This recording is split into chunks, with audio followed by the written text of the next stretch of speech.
morning, everyone. Namaste. I'm going to call in Archangel Michael to place the white light of protection around us with his blue seal. As well as I'm going to call in Archangel Raphael and his green healing light, Saint Germain in the violet flame, Archangel Zachiel the violet fire, and the pink and golden white light, and the Madama golden Christ light energy. We're going to be reading more, guys, out of my Setting Boundaries to Find Peace with Narcissistic and Codependents. It's how to communicate with toxic people to free yourself from manipulation and gaslighting without feeling guilty. So we're going to be on the introduction part, and I'm going to be using my root chakra one, because a lot of your trauma is stored in your root, which is why you're accepting that behavior in the first place. It says, you are strong, you are firm, you are stable. Boundaries. To start this book, I'd like to share my story with you. I heard about the concept of setting boundaries a couple of days after my 23rd birthday. I have issues with my friends, and they were intent on dictating every aspect of my life. Can't handle that. I need to keep them away from me, but I don't know how. Someone spoke to me about setting boundaries, and I was genuinely shocked that someone like that existed. You understand why? I grew up with a notion of no privacy that was taught, and that I was responsible for the happiness of my siblings. I was cast into this role, and I had no choice but to act, though I liked it, even though it often disrespected me in the process. I lived with the discontentment of it all my life. I became an adult, and one day I snapped.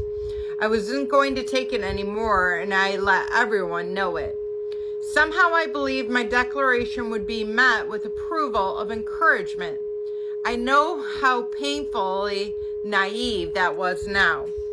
Eventually, my enforcements of boundaries led to being ostracized by my family and having a reputation massacred. Not surprised. But it paid off, and slowly I started to learn how to respect myself and ensure I am behaved in a way that was kind to others, but yet not disrespectful to myself. Boundaries won me my life back and gave me the foundation to create the kind of life I declared for myself. Sam. Says you're stuck in with a toxic person in your life, or you've had an encounter, or maybe 5 with narcissistic people. You're tired of being a cannon folder and for their manipulative behaviors. Or maybe they're not even sure if you can be manipulated. You've heard the word narcissism and codependency, so you often that you're more like a little confused about what they really mean by this. They may even not be sure what a toxic person or how to identify them. Well, reading this book is the best decision you could make, and I'll show you why. So I'm going to stop it there, guys. You know, I've dealt with narcissism my whole life. I still am.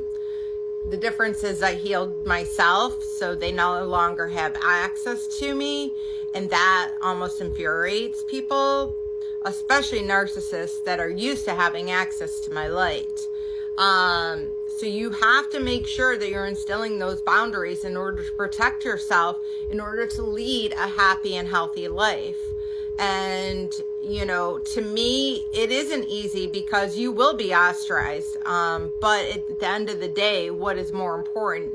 You being happy and healthy, respecting yourself, and feeling good about yourself, which is not something you're ever going to do, people pleasing. So I love you all. Have a blessed day, and namaste.